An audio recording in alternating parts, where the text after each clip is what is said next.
ladies and gentlemen, please welcome President of the European Conservative Reformist Party, Mateusz Morawiecki.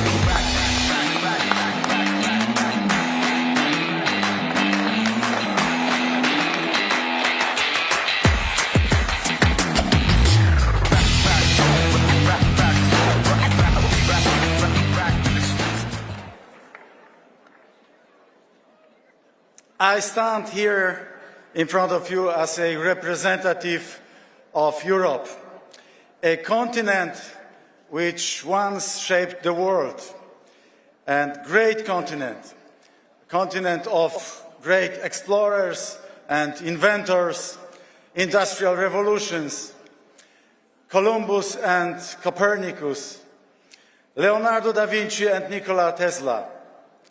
It was really a great continent. And I want this continent to be great again. Because now this continent is in decline.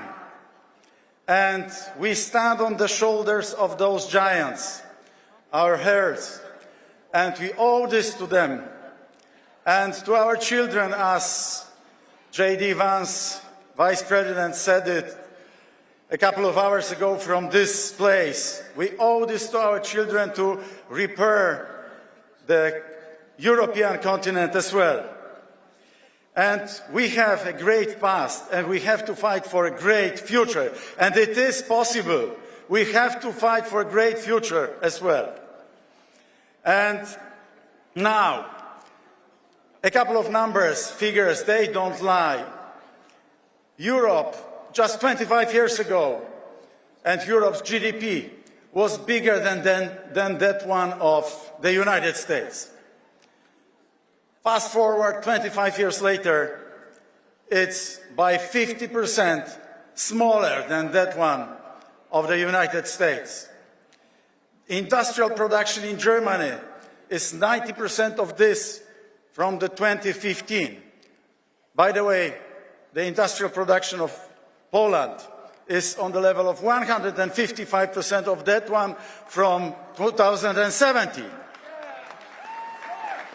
So today, Europe stands at a crossroads. It can rise again or fade into irrelevance.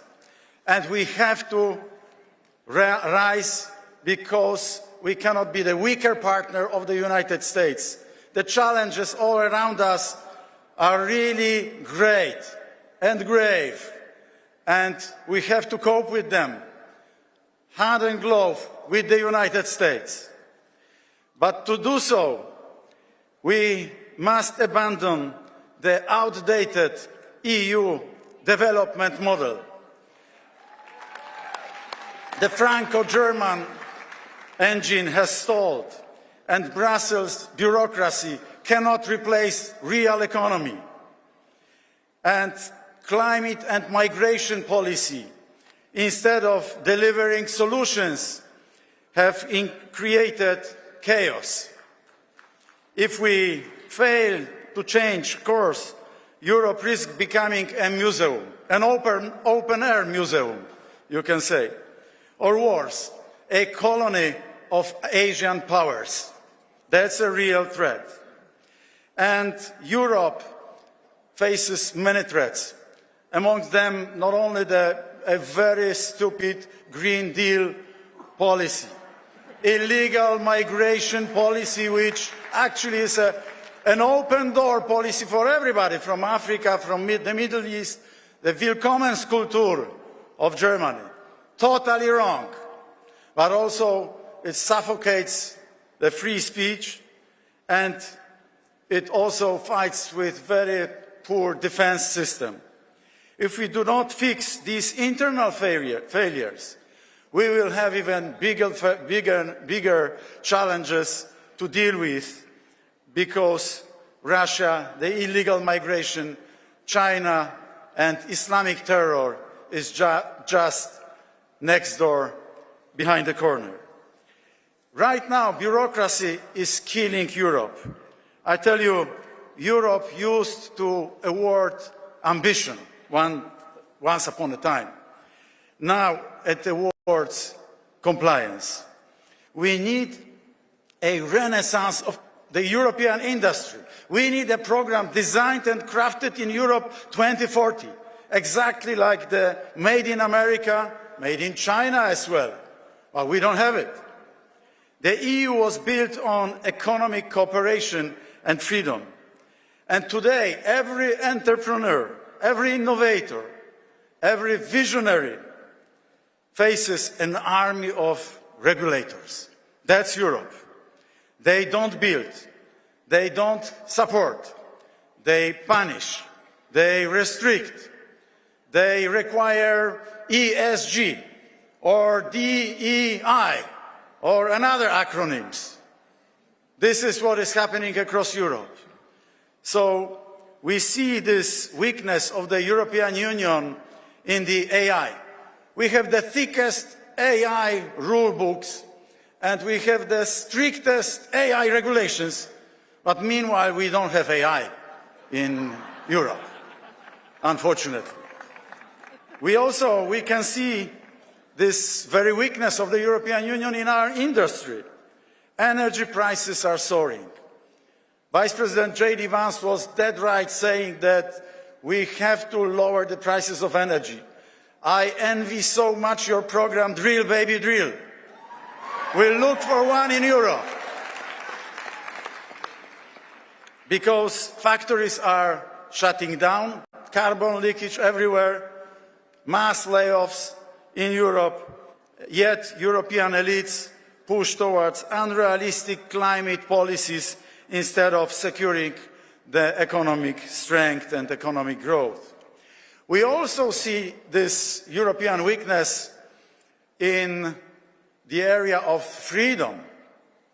The European Commission speaks of democracy while silencing dissent. They manipulate elections. You've heard about what's happened in Romania. My friend George Simeon from Romania is here with us. And they fight with all the Republican movements, including my political camp. You might have heard about the Hudson Institute report quite recently published. What red lines were crossed, what Rubicons were crossed. Attack on democracy, attack on free speech, attack on opposition, putting opposition members in jail. Exactly what Vice President J.D. Vance said in Munich is happening in my homeland. What is this? Is this democracy? The liberal leftist government and liberal left organizations receiving money from the European Commission, receiving money from USAID, NED, the Soros Foundation. They were furnished, they were supported from all over the place. So how our presidential candidate, and we have the presidential elections 3 months from today, how he can fight on level playing field with all the propaganda coming from outside, with the Russian disinformation and manipulation coming from the East, and all the leftist money coming from the West. That's really difficult. And I tell you, in 3 months from today, the presidential elections will be after the first round. And it is a very critical moment for Poland. Depending on who is going to win, our beloved country will go towards the Republican values or leftist liberal values, or anti-values, I should have said. My government was punished for standing up to Brussels. EU recovery funds were blocked, and this was against all the rule of law in Poland. And it weakened also, the European Union weakened its own economy through over-regulation and demanding even more Green Deal, even more illegal migration, even more woke and wokeness. And it left itself defenseless by cutting military expenditures while demanding more strategic autonomy. How they connect the dots on the picture, I don't know. European elites live in a fantasy. They speak of strategic autonomy, but while dismantling their own defense industries. You know what's the biggest stupidity in the European Union? The one which is going to be described in the future history books. The European Union created 4 new major industries, but not in Europe, in China. Wind turbines, solar panels, 98% of solar panels produced in China. Electric vehicles, 60% of electric vehicles produced in China. And electric batteries, all furnished and supported with the European money. Cannot imagine more stupid thing.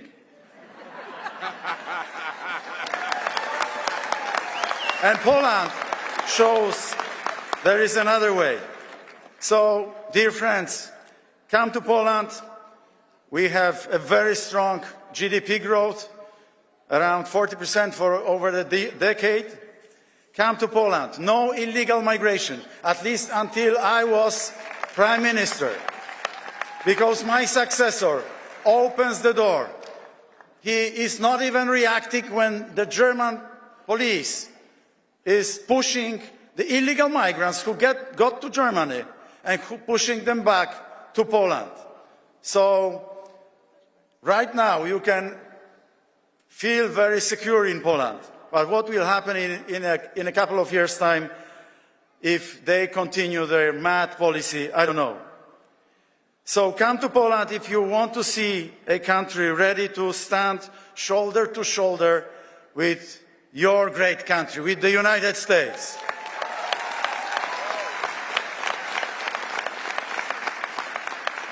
But why is Poland safe and strong? Because we have rejected the European self-destruction policy. And this is why I'm so much concerned these days that my successor as Prime Minister is a very pro-German, pro-Brazilian politician. Doesn't understand geopolitical challenges around us. And he can destroy this very Poland, which we love. We cannot allow him to do this. I refuse to accept Europe's decline. While I was Prime Minister, Poland grew on average around 4 percentage points. And we had a period of time when we were catching up with Germany and the other Western European countries as the fastest pace in our history. Thank you. And history is unforgiving to those who remain passive. So we have to really fight shoulder to shoulder to regain free Poland. We have to fend off all those leftist and liberal ideological tendencies. We have to unleash our economies. Deregulation means not chaos. It means unleashing our potential. And this is what has to be done. Regulation, red tape all over the place in Brussels. This is mad policy of Brussels. The greatest technological revolutions happened not because government stepped back, not because government allowed those to happen, but because government stepped back. Second, we have to defend our sovereignty. So no more blackmail from the European Commission. No more juristocracy. Do you have juristocracy here in the States? We have it all over the place in Europe. And in Poland, it's crazy. Third, we have to rebuild our defense. And Poland is dedicating more than 4 percentage points on defense. It's the country where, while I was able to repair the public finances and the Polish budget, I have left the Polish budget in a very good state, and my successors are trying to take credit of this. And we are spending 4.7% on defense because we know how important this is. Europe created the first universities, the first modern economies, the strategies that shaped history. Now we must awaken that spirit again. The spirit of inventors, the spirit of ambition, the spirit of courage and determination. On top of the already existing difficulties, problems, we have this huge war in Ukraine. And there is the space of intermarium of which Poland can be a barbican of stability between the Black Sea and the Baltic Sea. And we want to be the indispensable ally of the United States in this part of the world. We need you, but I believe you need us as well. So, if we fail, Europe fades into history. Europe is declining. If we fail, Europe will become a junior partner of Russian-Chinese tandem. And together, Russia, China, and Europe is stronger than the United States. So it's a jeopardy for the security and stability and prosperity of the United States as well. If we act, however, Europe shapes the future. If we restore our strength and our vibrant economy, Europe and the USA together may stay as a beacon of hope and freedom. The choice is ours. Let's make Europe great again. Thank you.